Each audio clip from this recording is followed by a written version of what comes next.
It's time for Bring Your Own Lunch, a podcast for your whole face, with your host, Dave T. Koenig. All right, come on in. How are you? Welcome. Have a seat. This is the Bring Your Own Lunch podcast at BringYourOwnLunch.com, the magic of iTunes, the majesty of Stitcher, and however you saw your way to download this podcast, I thank you.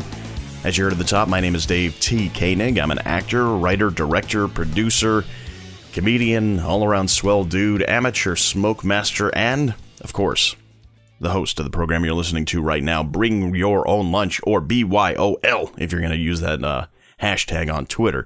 That's something we always appreciate. Glad you can join us. One of the beauties of hosting this show is getting to sit down with some of my friends in the entertainment business, people who I've watched develop over the last several years, and my guest this week is no different. David Neal Levin. He and I have been friends for several years now. We met doing classes and shows at the People's Improv Theater, and David is a super unique guy. He's a terrific guy, and super nice. And as you listen to the interview, you'll hear that he's just got this very unique quality to him. And if you're an actor and you're getting started and you're thinking to yourself, "Oh, I have to look a certain way," David Neal Levin is a perfect example of embracing who you are, accentuating the things you bring to the table, and just being yourself, and let that carry you and be your guide. In addition to performing improv at places like the Magnet Theater and the People's Improv Theater in New York City, he's established a pretty nice career on television as a character actor. He's been seen in shows like a recent episode of The Knick, directed by Steven Soderbergh on Cinemax. That's awesome. He's in an upcoming episode of The Leftovers that was directed by Mimi Leader. He's done an episode of Nurse Jackie, and is a regular on Adult Swim as a character called Matt Beacon, and in a film called The Golden Scallop, which has had a nice festival run. So David has really established himself, and when I first got to know him, he wasn't doing any of this stuff. And as I have made my way through the industry, so has he, and it's really cool to watch him grow as a performer, as an actor, and as somebody who is really becoming a veteran of the business. So much so that as a tip of the cap to him, he's not only a performer, but he wrote a book called Where Do I Find Auditions? That's available on Amazon.com, and there's a link to it on the website that we have. We have a website, BringYourOwnLunch.com. You can find a link to David's book there as well. And so during the conversation, we find out how he got started and where he took his career and what shaped him into the actor he is today. And it's a really interesting conversation. One of the more recent times I ran into David, we were both at a SAG-AFTRA screening for the film Nebraska. Every year, SAG-AFTRA, well, it used to be just the SAG Awards, but now it's the SAG-AFTRA Awards that the actual members of SAG vote on their acting awards. And one of the films that was nominated for a bunch of awards was Nebraska, which is a brilliant film. If you haven't seen it, go see it. It's really good. Written by Bob Nelson and directed by Alexander Payne, who is just awesome. If you saw Election, you know he's the good stuff. And it stars just a terrific cast of people like Bruce Dern, who's amazing, and Will Forte, who I didn't even know he could be that good, and he was even better. And June Squibb pretty much steals the show. She was nominated for Best Supporting Actress this year in the Oscars because she's so good in it. So you should go see it. And when I went to see it, I went by myself because I am a SAG member. I went to the Directors Guild Theater in New York City, and I got there just about on time, maybe a minute before they were starting. So I kind of had the dregs in terms of my choice of seat. And really all I was able to do was get a seat up in essentially the balcony of the Directors Guild Theater.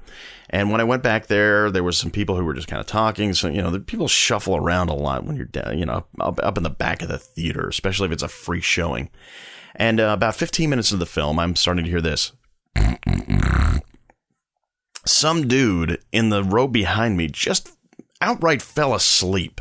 And it wasn't like he was sleeping for a second. He was like in full on, I am staying here, I am not waking up, sleep. Now, for me, if I have a chance to go see a film especially as an actor, especially at a screening for actors, the last thing I'm thinking about is taking a snooze, but somehow this guy felt this was the right time to do it. Good for you, pal, but I'll tell you what, you ruined about 20 minutes of the movie while I figured out what to do, whether I should shove napkins into your mouth or if I should just go find another seat. And it's a kind of a touchy thing, because this guy's disturbing everybody in the section, but I didn't want to be an extra disturbance by getting up and moving around and stuff. So after a while, I just got crazy. I'm one of those people who cannot listen to a sound that's happening over and over and over again and tolerate it for more than about 10 seconds. So 20 minutes of that was just, I was ready to just... So I made my strategic exit. So I snuck out of I was almost in the back row of the theater, so I snuck out of that row and kind of scoped out where I wanted to go, and I saw some empty seats in the main section, down in the main floor of the Directors Guild Theater. So I carefully and slowly and quietly walked around to get to those seats that I saw, and this seat happened to be the next to last row in the main section, really good seats. And there was nobody apparently sitting in it. It's just a lone seat on the aisle. I was like, perfect. Don't need to disturb anybody. I'm going for it. Something in my head, though, said, you might want to check. So I leaned over the seat and I looked behind me to ask the person behind that seat if anybody was sitting there. And it wasn't just anybody. It was a guy named Devin Rattray. And Devin and I have gotten to know each other over the years, but he's also in Nebraska. He's brilliant in it. And he and the guy who plays his brother kind of steal the show in their own right.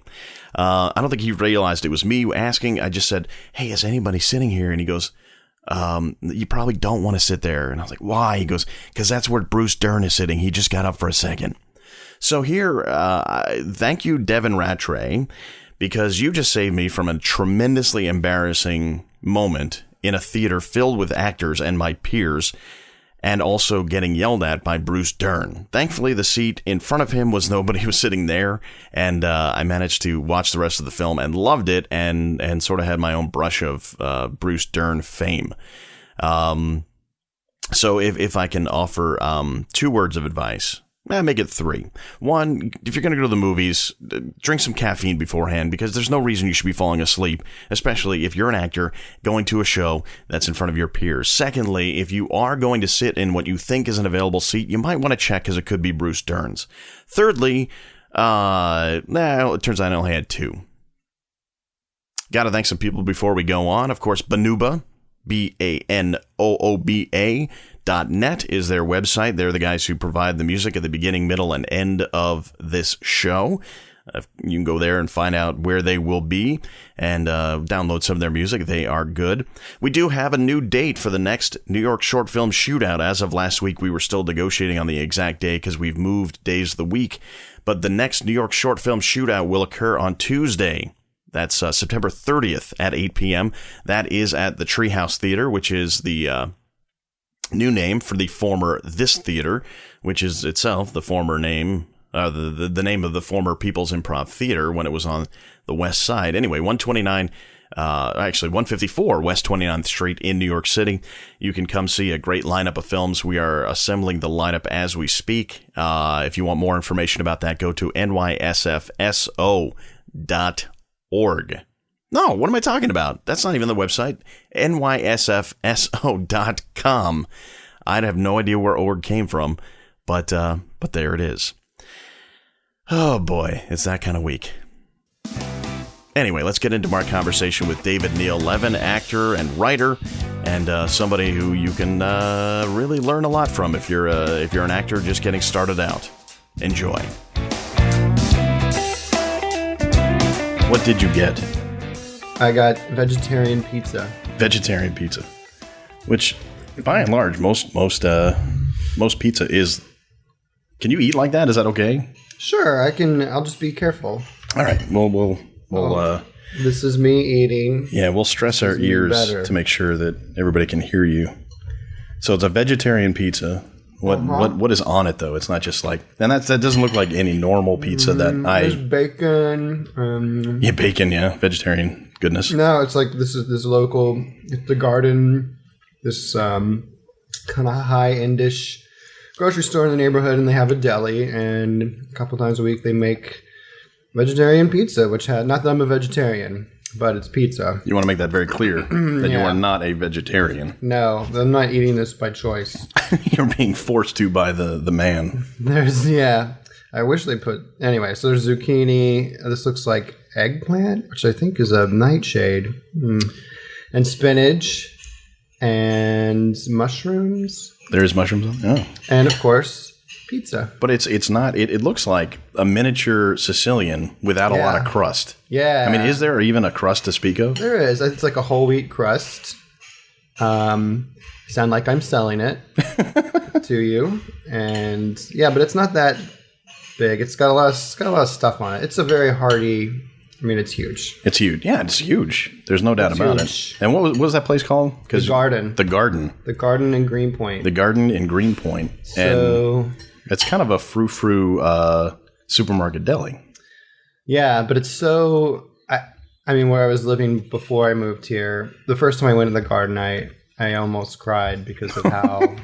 I was like, oh my God, look at all these good things I get to eat now. I was living near places that just had like meat, bread. Yeah. You were lucky if they had Bimbo. I don't even know what that is. Isn't that a brand of bread? That's I hope so. Popular in bodegas. It's good to squeeze. Good bimbos. Bimbo breads are good to squeeze. We are sitting with David Levin, who's a guy I've known for a long time. And we're in your apartment in Greenpoint, I should add. Yes. Where you'll hear a lot of ambient noise because they're doing something close by. They're always doing something. The construction does not end here because everyone's moving here. Yeah, so I used to say like the mean streets of Brooklyn, New York. Actually, there was the podcast I did, the Commercials Free podcast, which one or two people may have listened to. And that's about it. Where we would say we were broadcasting from the mean streets of Brooklyn, New York. And now it's like, this is definitely not the mean streets of Brooklyn, New York anymore. It was meaner when I first moved here. Yeah, you said you've been here for 10 years. So what's changed? Well, across the street used to be like a factory. I don't even know exactly what they did. I tried to ask one day and they were kind of surly. And the guy I talked to was wearing like a face mask. And I was like, oh, you think they'll sell this place? Like, no, these people, no, they'll never sell this place. And like a year later, it's sold. For millions, right? And now it's condos or whatever. Yeah, it's getting really nice. I mean, I don't know if I've ever been on this block, and I won't say which one for your purposes, but. Thank you. Because who knows who's going to show up at your front door? Big David Levin devotees. Wanting some pizza. That's right. They've heard about the big slice of vegetarian pizza that David Levin had. And it's going fast, kids. Yeah. I forgot what I was saying. Well, I don't know. Mean streets becoming Green streets. Yes, that's very good. You should become the mayor of Greenpoint. No, I would. Oh, yeah. Yeah, why not? Oh, corruption. Are you above corruption? No, I would have to deal with a lot of corruption. Oh, and you wouldn't partake? Or not the mafia per se, but organized crime probably. Have you experienced of the Polish variety? I haven't experienced organized crime. I've experienced, like I was saying, when I first moved here, it was definitely rougher. Like even our block was like there were some like little thugs or whatever. One night I was walking home, and I became kind of friendly with them. And then one night, so I was kind of chatting. And this older guy, maybe in his 50s or just like lived a really hard life, came up to me. He was obviously friends with him. And it's like, hey, what's your name? It's like, oh, it's like, nice to meet you. And he punched me in the face. What? Yeah.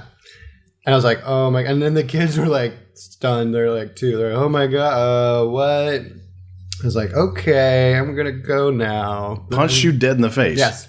And I was like, it didn't really hurt. It didn't do any damage. Like there was no marks when I got home. What'd this guy look like? He looked like a guy maybe in his 40s or 50s who like just led like a hard life. I think he was like one of their uncles or something.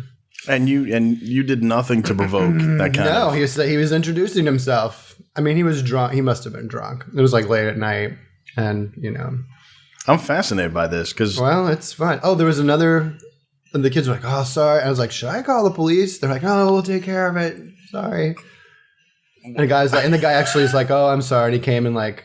He's like, oh, I'm sorry, let me apologize. He's like, no, that's okay. He's like, no. And he like hugged me or whatever. It's like, okay, have a great night.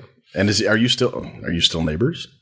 I think some of the kids may still, because they grew up. I watched them grow up over 10 years. Wow, that's true. So some of them are still there, I think. But yeah, I never saw that guy again. And then once I was coming home late at night, and these kids, different kids, were like, this was more recent. This was like 6 years ago. Were trying to knock the side mirror off a car that was parked right in front of our house.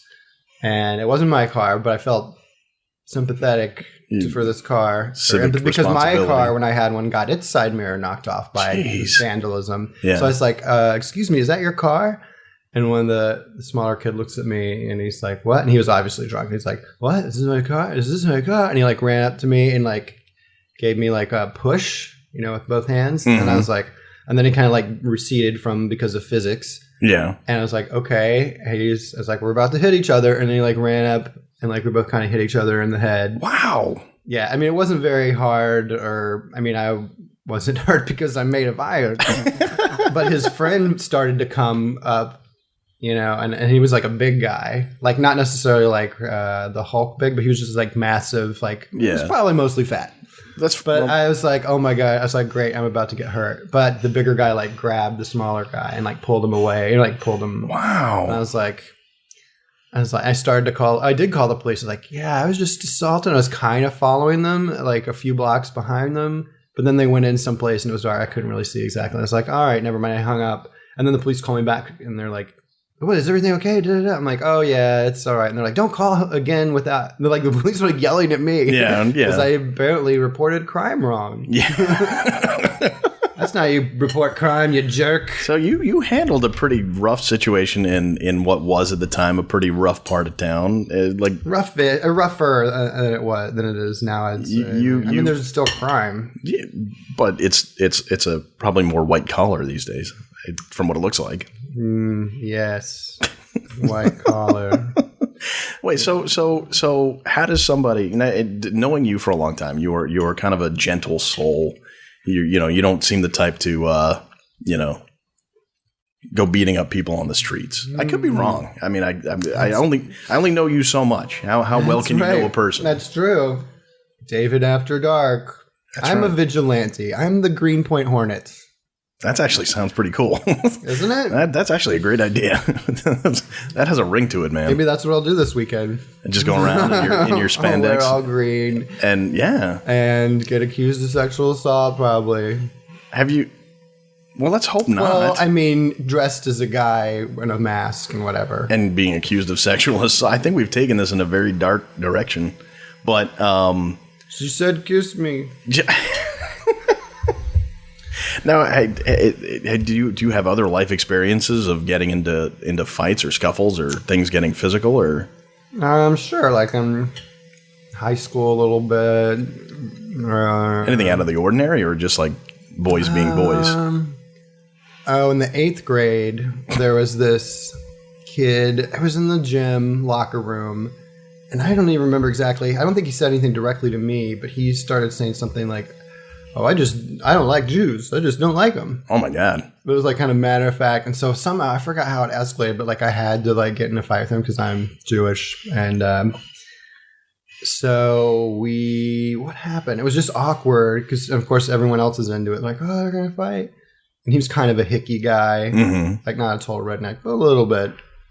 And so after school, we fought, and it didn't go great for me. Like he kind of won. Like I wasn't really hurt necessarily, but somehow it was determined. Yeah, exactly. He got the 3 count on you. I guess so. Yeah. And then he like kind of rubbed it in the next day and just like, dude, kick your ass or something. And then so I got mad at this. So I like psyched myself up, and because we were in shop class together the last period. Uh-oh. And so like that same day, or maybe the day later, I was like, oh, I'm gonna.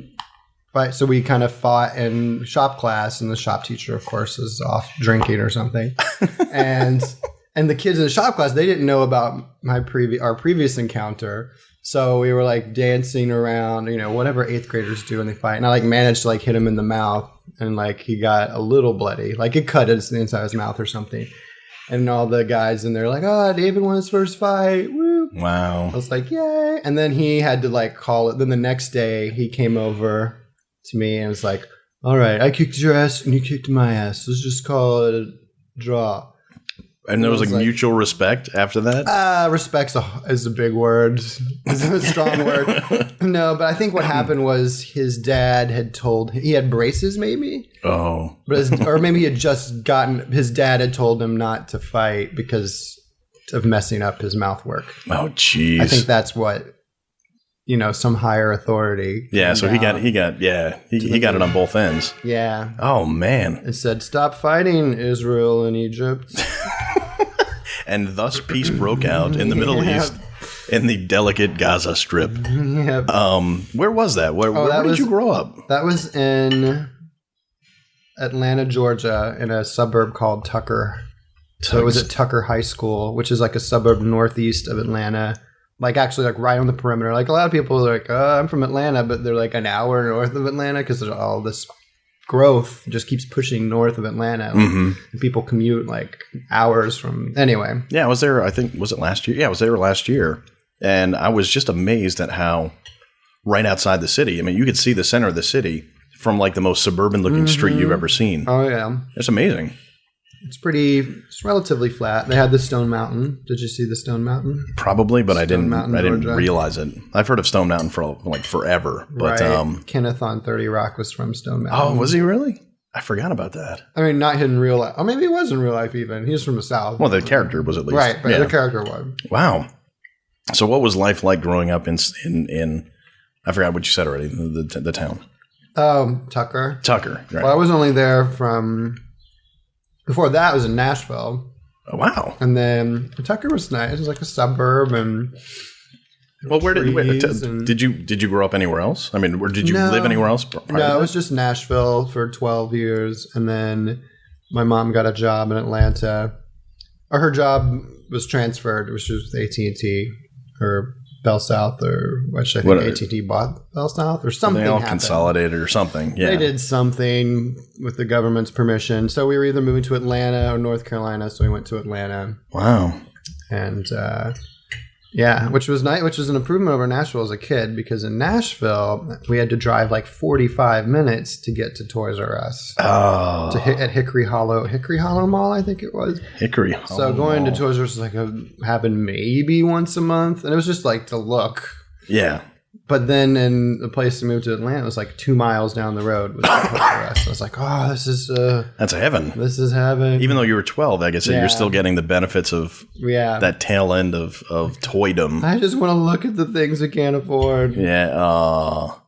But that's still, I mean, I remember going into Toys R Us was like going into like it was the best. Nirvana. Yeah. There was something about it. And I don't even know what it was specifically, because I go there now with my kids and it's kind of the same thing. But I guess obviously there's not as much there for me. But man, that was like the destination. Because there's just so much, and it's way taller than you are. And it's just, you're getting stared in the face with all of this stuff. Yeah. And maybe it was because it was really well organized. Like if you went in there to get Star Wars stuff, there was like the wall of Star Wars figures.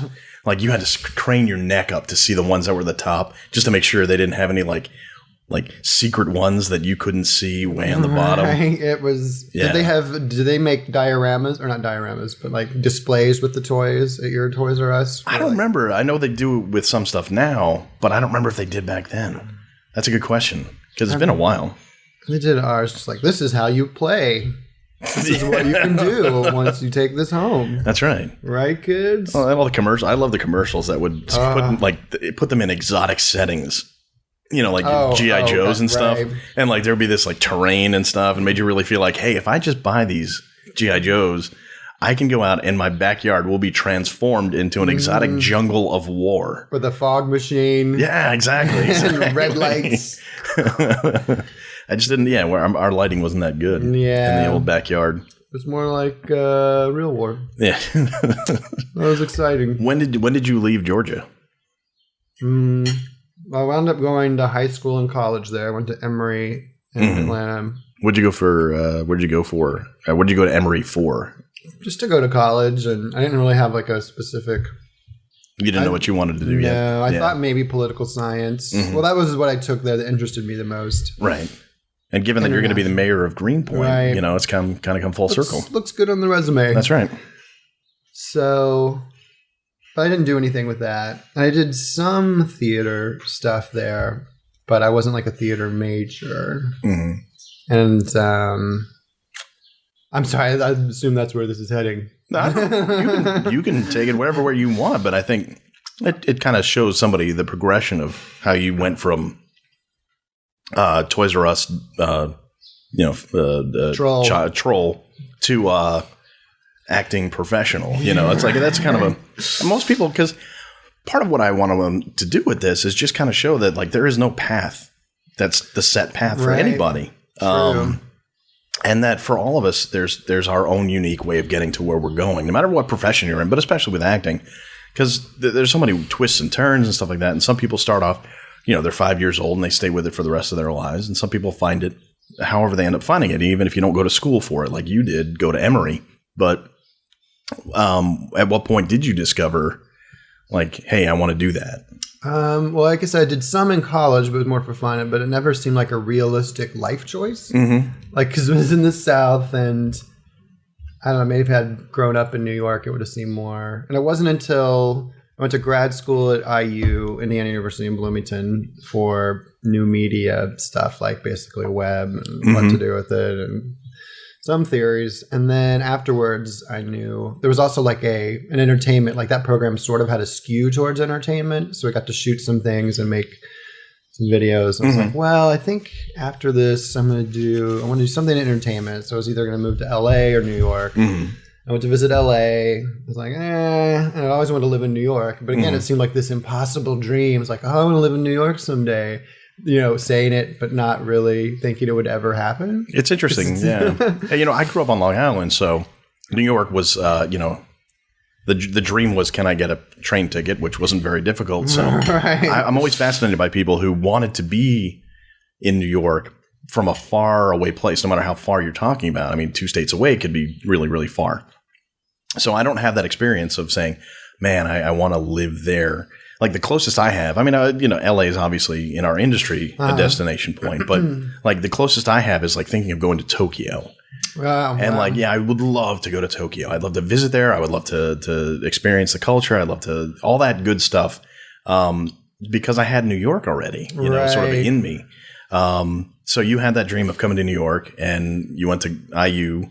And I think that was the very first time I've ever said IU, like as if I know that. Like, so you went to Indiana, and how long after you were in Indiana did you come to New York? Well, it was a 2-year program, so as that was winding down, I was like, how could I come? How do I even go? Like I had a few friends there. I was like, oh, I could stay with them while I try to impossibly find a place to live. But a friend of mine who lived in New Jersey in, it's Central West. It's right across the river from New Hope and Lambertville. Sure. She was going to Paris for like a month. Mm-hmm. So she's like, you could apartment cat sit for me. Wait, cool. Does she have a cat? Oops. Well, I hope she didn't before you moved in. It was a while ago. Did you forget what the deal was? Yeah. So I the cat. Oh, right. I think she was just basically letting me stay. Actually, I don't think she had a cat at that time. Well, you were house sitting at least. Yeah. So it was a house apartment sitting for her while she was gone. So I would use that as a base of sorts to go and look at apartments. So when but it was really fun. It was so great. It was because it was took 2 hours to get there, or an hour. Yeah. And I have to look at 1 or 2 apartments. Mm-hmm. And then find anything that way. And then finally I moved in with my friend and slept on his living room floor for a night. And the next day I got the Village Voice. It was a Wednesday, and looked at ads and went out to Astoria and met this guy off the last stop. It's 20 blocks from the last stop. Oh my God. Which is far. But I didn't know. And I sort of felt it was far, but at the same time. You didn't know frame of reference. Yeah, exactly. Yeah. So, and he's like, the guy liked me. I didn't have a job. He's like, if you want to live here, Dave, sure, you can live. And I was like, well, let me think about it. He's like, yeah, you do that, Dave. You think about it. you take your time, because he knew I was going to take it. After a few hours, I was like, I'd be an idiot not to take this place. This is gold. Yeah, I have to. So I got where was the floor, by the way, that you were sleeping on? Oh, that was on the Upper East Side. Oh, okay. And then the next, was it that same day? I came back and I was locked out of his apartment. Like I had his keys, but for some reason I couldn't make them work in the lock. And he was gone till like 1 a.m. till super late. That sucked. Like being trapped in the streets of New York with not knowing. Yeah, you didn't know anything at that point. It sucked. Oh man! And I was like, "Where were you? What were you doing?" And he was like partying with New York girl stuff he knew off somewhere. What year was that? 2000, fall of 02. 02. So you are a post 9/11. Yep. Immigrant. Yep. I'm a faker. No. That's not what I meant. But I am. Coming here on the heels of that, was that ever on your mind? I guess so. I mean, I'd still heard about 9/11 and in Indiana. Mm-hmm. I mean, I guess when I moved to New York, the thing that struck me was all the soldiers everywhere. Yeah. They had, and I was like, whoa. And it was gradually sort of tapered down. Right. But like soldiers with machine guns in the Union Square. Yeah. I was like, whoa. Yeah. We kind of, at this point, you kind of forget about it. But yeah, they were everywhere. Yeah. For a long time. But you weren't intimidated, so a little. I felt the guys with machine guns. I mean, I guess. Well, okay, it's staring you in the face. So there's a guy with a machine gun, but I mean, you weren't intimidated by what had happened. A little. I mean, it was always in the back of my mind. Was it? Yeah. I mean, I guess everyone's mind. I don't know. Again, that's like a situation where I was here, so it wasn't like my now wife at the time lived in Chelsea, and I was in the city all the time. So, the idea that you had a choice to be here or not just wasn't there. So, Gotcha. So for me, that's interesting. That the mentality that went into that for somebody who wasn't here at the time and then came here. Gotcha. Like I knew somebody who I can't remember who, like moved here the week after it happened. Oh, wow. And that was the plan. And I think it was already in, the wheels were in motion and she didn't really have a choice to stop. She just had to go through with it. But can you imagine moving here to New York, like 9/18/01? I mean, that's got to be like kind of daunting. Yeah, I can't imagine. Yeah. So not to bring things down too much. So from your new landing spot in where in Queens? Astoria. It was off, but technically it was Flushing. At least that's what the post office said, because it was the very last stop on the Yellow Line. Or NW at the time. It wasn't that far out, but it probably. I mean, in the grand scheme of things, it was like Siberia. Sucks. It was a little bit, because it was 19 blocks from the train. Yeah, that's probably the biggest thing. That was the worst part. And there was a bus, but I lived on a corner, and you couldn't. And to look, by the time you turn the corner to see the bus, if it's coming, gone. You have to run back to the bus stop. Right. I mean, during rush hour, it wasn't so bad. Right. But coming back late at night, forget it. Yeah. My friend who lived on the Upper West Side, Yang. Mm-hmm. Yang Miller, if Yang Miller. You're uninitiated, he was another improv guy who you've had a long history with. But go on. But if I went to visit him or he had a party, I would have to leave around midnight to get home by dawn. Oh my God! Because it was all these trains late at night. And I was like, it's almost midnight. I want to get home before the sun comes out. Excuse me. Anyway. So that, and back in, I guess, around 2002, people didn't move out to Queens as much yet. There wasn't a lot of stuff set up out in Queens, as far as performance spaces. And since then, so many people moved to Queens and to Brooklyn. It was still very affordable, I think, for a lot of people to live in Manhattan. Either it was uptown or even downtown. So Astoria wasn't as packed as it is now with people who you might know as a performer. I'd heard there were actors in that community because it was cheap, but I didn't know any actors. Yeah, Astoria was among the first pockets where actors would set up shop that I remember. Because for a while we lived in Forest Hills / Rego Park, and it was like ghost town as far as like people who might be in the business. We might have been out we might as well have been out in the North Fork of Long Island. Oh, wow. At that rate. But since then, so much has popped up in Queens and Brooklyn that there's like this energy and artistic energy for performers that's in this area. Okay, so who were the first people you met in New York once you got here? I think my first friend was Yang. I was working on this kid show called Gagsters.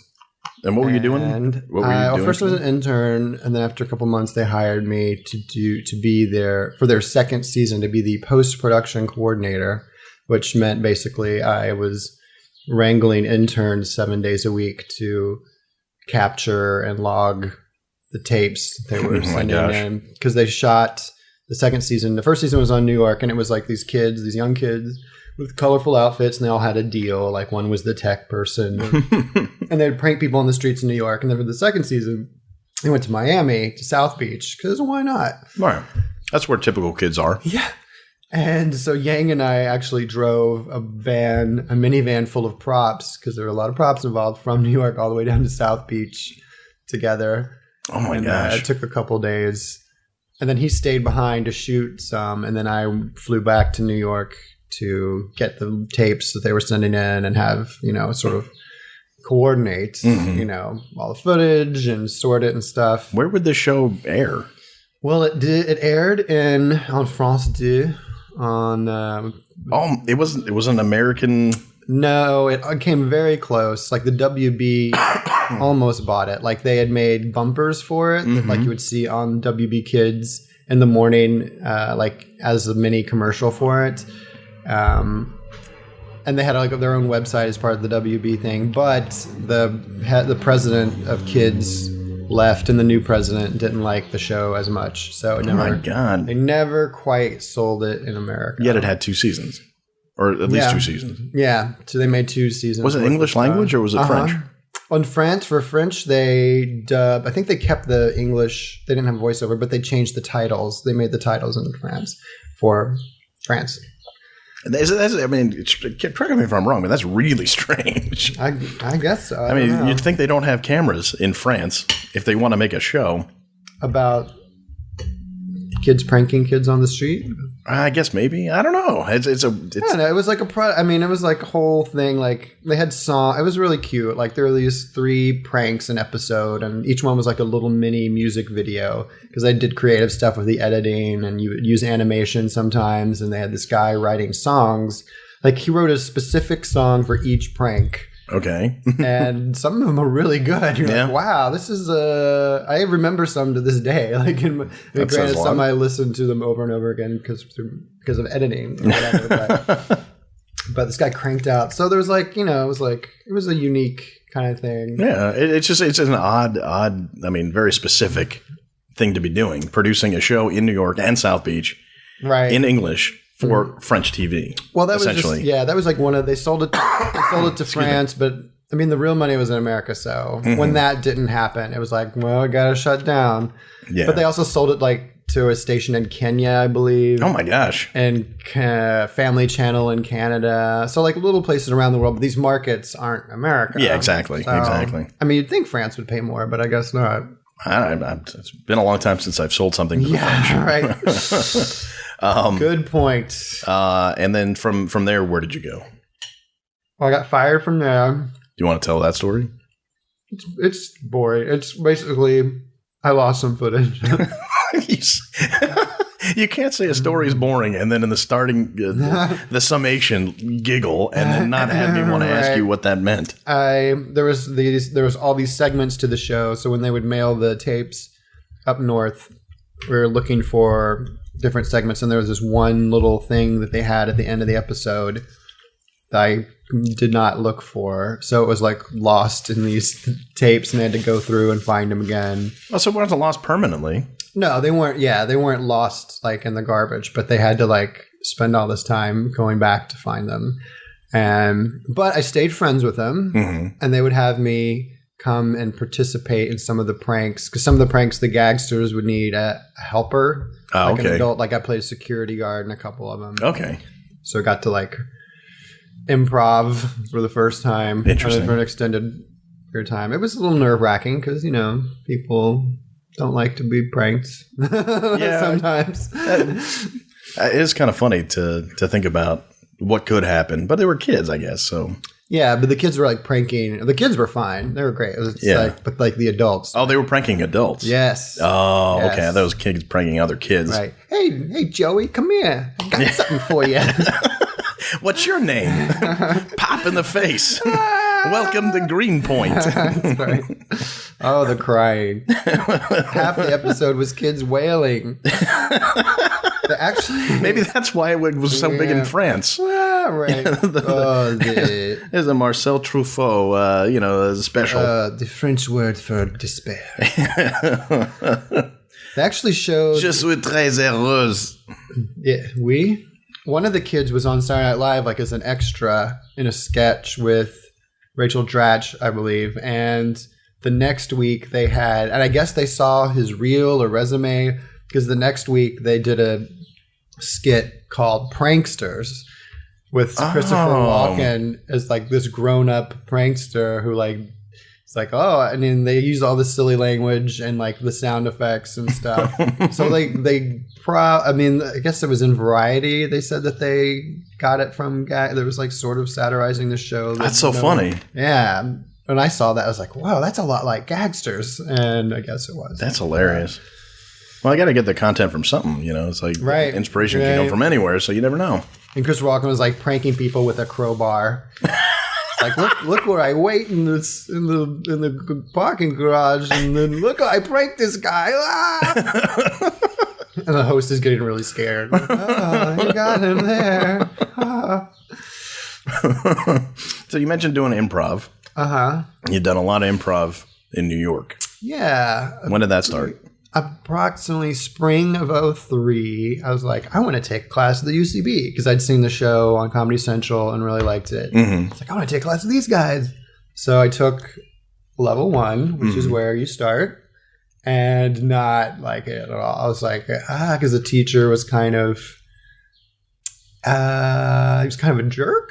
But then I heard he was distracted. Later on, I heard from other people. It's like, he's going through this tough time in his life. And it's like, okay, lucky me. And then some of the other kids in the class were like a little weird. Like the best improviser in the class who had done improv before.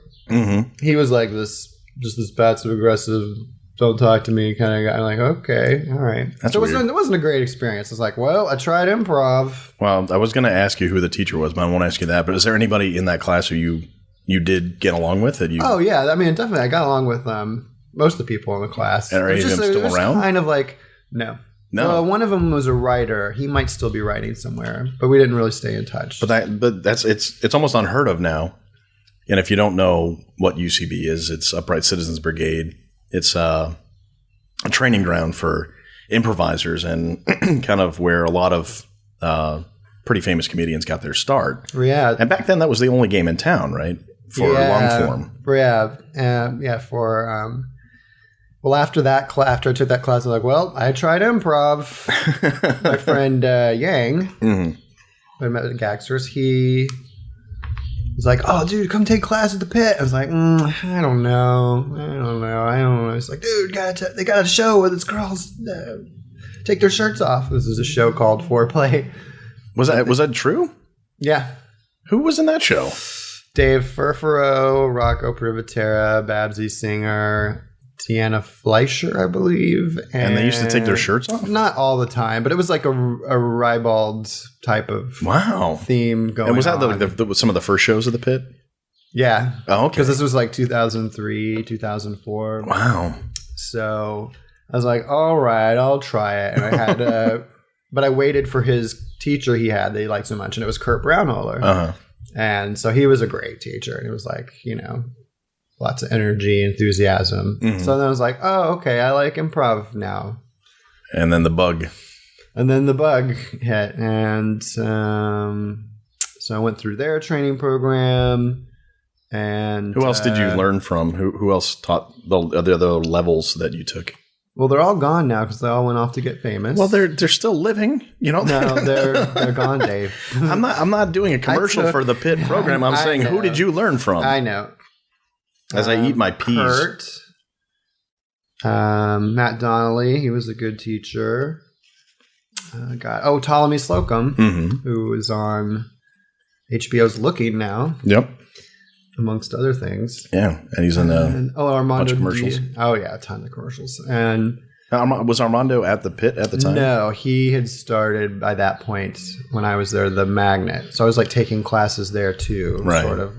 So that's a kind of whirlwind. Or not about whirlwind. I don't know if that's the right word, but the kind of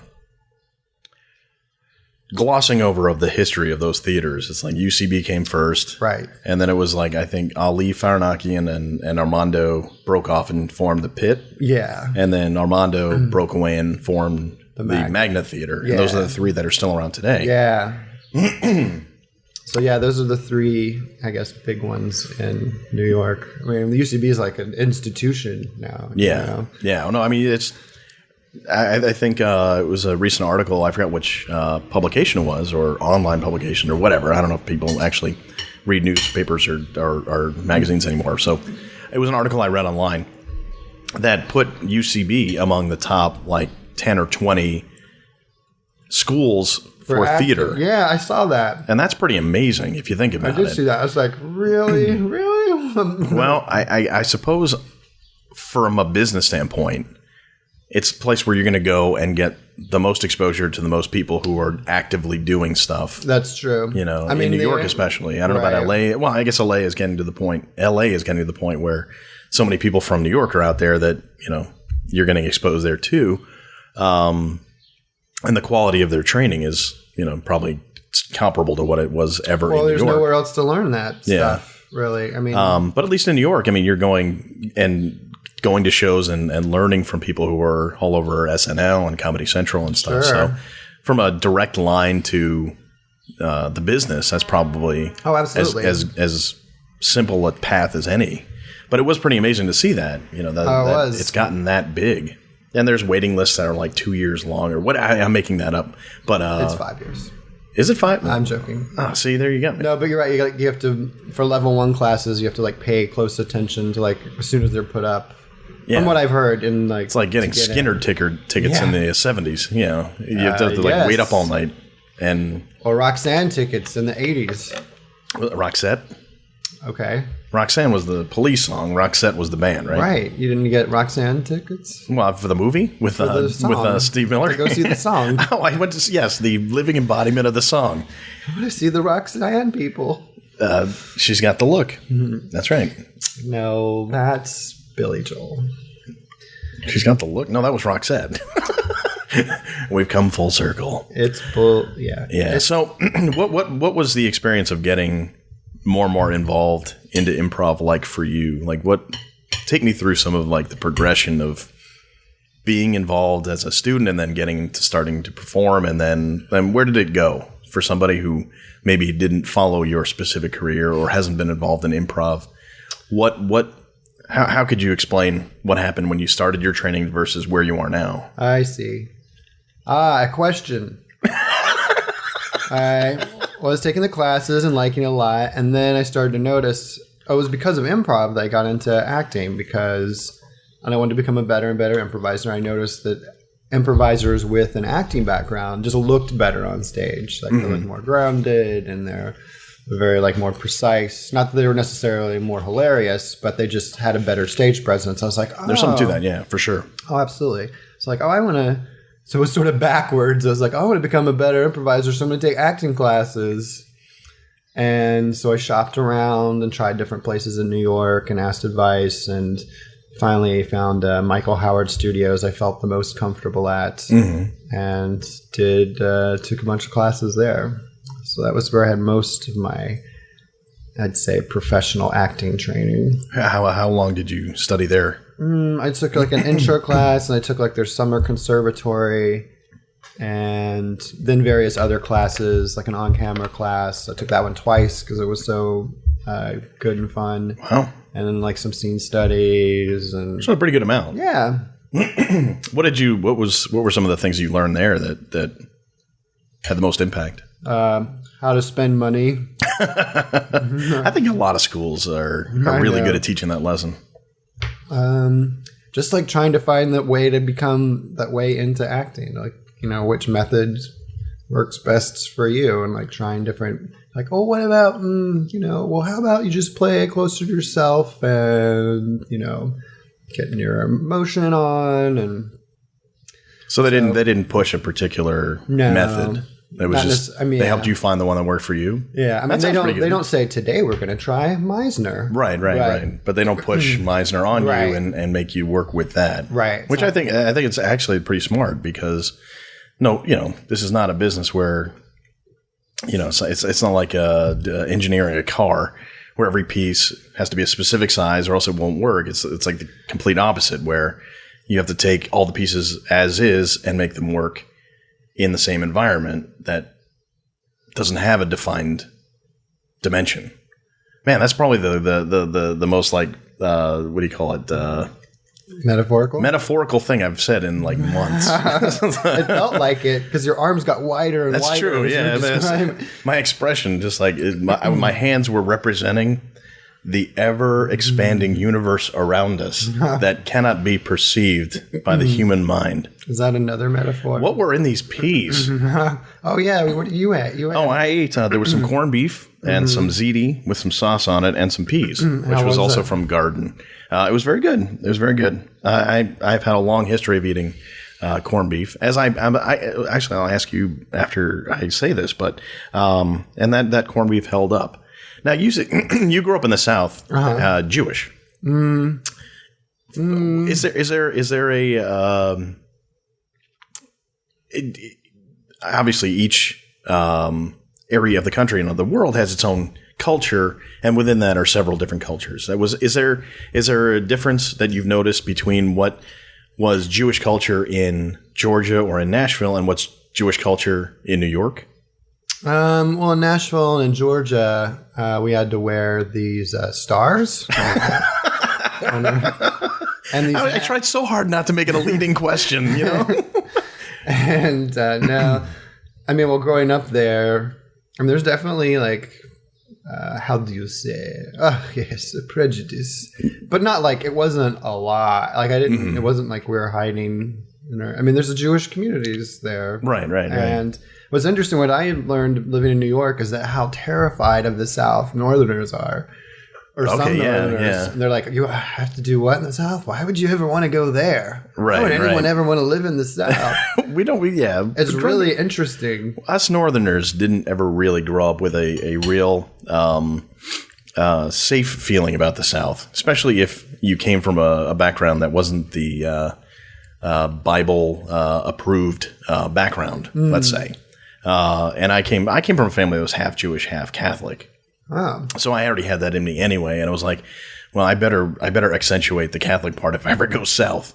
But so for you, I mean, I know what being part of a Jewish family in New York was, and the typical foods and all the it's more of a cultural thing than a religious thing for me. But I mean, did you grow up eating Jewish traditional food? Not so much. No, because I was living with my mom. My parents are divorced, and she wasn't very Jewish. Well, she actually converted to Judaism. Oh, okay. My dad. So she didn't really have a Jewish background. In fact, she's like, I'm not Jewish anymore. She goes to church. Oh, all Churchy right. church. So Christy church. Chris Christie. Chris Christie's church. Yes, hard to get to. Yeah. Because he's so big. Well, also he stops the bridge from flowing.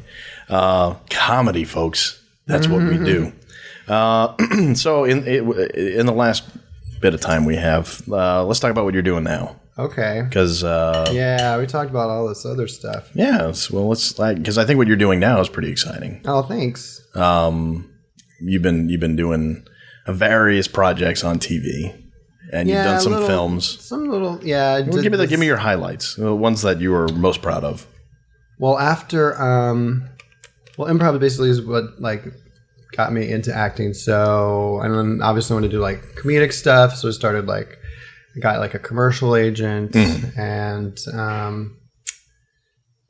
booked some things. I did this fun project last year, this Audi commercial with Claire Danes. Yeah, well, that's like, I mean, that's one I wanted to talk to you about. Definitely. Tell me, what was that like working?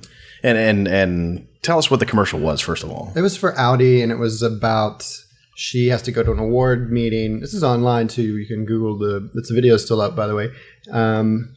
And she can either take an Audi herself or be driven there by a driver. So she does the split reality thing, sliding doors, and she comes with me, and I'm the driver, and I'm like a weirdo driver. Surprise! And I say these nutty things, and that's actually how improv helped me book that job, because there was like 4 pages of sides. And so I thought before I went in, I was like, well, I know they're going to want to see some improv probably. Right. So I just made up this opening line that wasn't even in the script.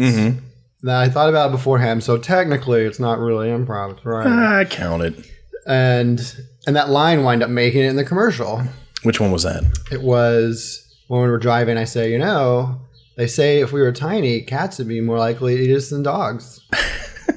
And then there was a point at the audition, at the callback, where actually we're doing more straight improv. Where it's like, okay, try something else, and try something else, something else. And who directed that? This guy Jordan Voight. Okay. He directed a movie. Oh God, embarrassing, about summertime, 100 Days of Summer. Oh, yeah. Okay, I know it. 500 Days of Summer. Yes. Yeah. Okay. I think so. With Gordon Joseph Levitt. Oh no, he's not in. No, God, this is so embarrassing. That's okay. Sorry. Maybe we'll edit this part out, but maybe we won't. I'm putting him on the spot. I don't mean to put you on the spot. Thank you. I'll put myself on the spot because I auditioned for that same. Oh really? Commercial. Yes, I didn't get called back, and I did the same thing where you try to like throw in some extra stuff just for sure. And I came up with I like during that you play a tape of your own band for her, right? Yes. And I forget what it was called. Unnecessary Surgery. Unnecessary Surgery, and that was scripted. That was in the sides I read. The script I read. But I think I called it something. Oh man, I called it something like My So-Called Death or something, or like My So-Called Death Metal. I forget what I called it. That was my big like. That was my home run swing, and obviously it didn't work out. Claire Danes was in a show called My So-Called Life. Yes, and that's where the comedy was supposed to come from. Which is the opposite of that. Which could have been, I mean, that's a double-edged sword of doing that kind of stuff, as you know, because you go into the room and you're like, I'm going to take a chance. I'm going to say this big line. And, like, ahead of time, they've already decided, if anybody makes this My So-Called Life joke, we're not even going to bring them into the room. That's it.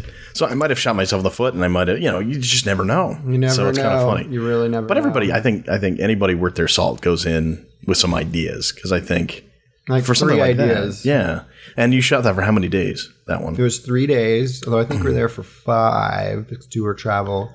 And it was in North Carolina where they were shooting Homeland at the time. She lived there. Right. Now they shoot Homeland in South Africa, I think. Is that right? Yeah, the next season. Oh, wow. It's being shot not in North Carolina. Sorry. That's a bit of a commute. Yeah. Yeah. And it was fun. It was great. She was really nice and personable, and she was like a normal person with a famous face, a really famous face. You gotta love that. I find this the more I work with people who are so far ahead of me career wise and have so much more stature than me. The higher up they go, it's almost like the nicer they are, which is awesome. And I think and I'll name drop just because I think they deserve credit for being really nice. Like Steve Buscemi was amazing when I worked with him. And the cast of The Americans was great when I worked with them. Everybody. And I'm doing the same thing you did. Well, I'm going to name drop now. Steven Soderbergh, very nice. Well, I was going to get to that. Yes. All right. Well, okay. Fine. Let's get the heat off me. You have a project that you did that's coming up, and that's like Oh, the Knick thing? Isn't that? Yeah, we were talking about that before. Oh, yeah. I play a guy. I guess I should. Which is directed by. Oh, it's directed by Steven Soderbergh. Yeah. Okay. So yeah. We won't have to get to specifics in case you're not supposed to. But but you did work with Steven Soderbergh, which is a very little, super small role. But he was very nice and like introduced himself. Was like, oh. And at one point, I'm prone in the show for a while, or while we're shooting. He's like, "Oh, do you want some water? I can get you some water with a straw." I was like, "No, but thank you." That's very cool. He was just very nice. He was like a very down to earth, like. And nice again, for a guy who's just super famous. Yeah, exactly. I mean, he's one of the top directors in America, and it's not that you'd forgive him if he was a jerk, but you almost kind of go into it from the outside saying, "Man, I hope he's not a jerk." But then when they turn out to be really, really cool, it's like my respect for them grows so quickly. I respect what he's done professionally, but when you're a good person, it's like, man, that is what I want to constantly be. I don't ever want to forget to be a good person whatever I end up doing.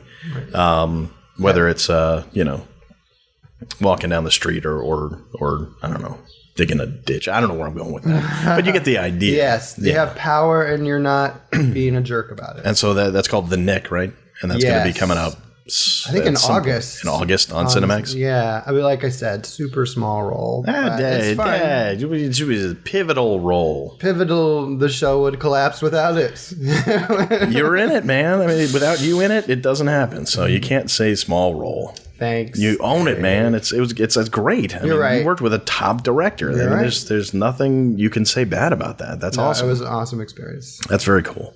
And then you also did you got that the Leftovers. The Leftovers. You worked on that. Oh yeah, that's coming out like late June. So you got a good summer coming. That's a pretty packed summer of stuff coming out. That's awesome. Yeah, thank you. And then the other thing I wanted to talk about before we go, because we got to wrap this up as much as I'd like to keep talking. You wrote a book. Oh yes, I wrote a book based on this workshop I teach mostly at the Magnet called Where Do I Find Auditions? And it's because when I started out, I decided I want to act, I had no idea I knew about like Actors Access and Craigslist, and that was about it. So basically the book is, and the workshop is like everything I know that I learned over like the years of discovering, oh, here's an interesting site. Oh, I didn't know about this, or oh, that's a great idea. Just crammed into this book. And it's like, everything I wish I'd known when I'd started acting. So, which is awesome. Yeah, thank you. And like most of my stuff, if you look at my reel, most of the clips on there I got through without representation. Like some of the stuff, like Claire Danes, had to have an agent to get that. But most of the stuff, I just found, like you don't have to always have an agent. Especially starting out. You can go get your own stuff. Yeah.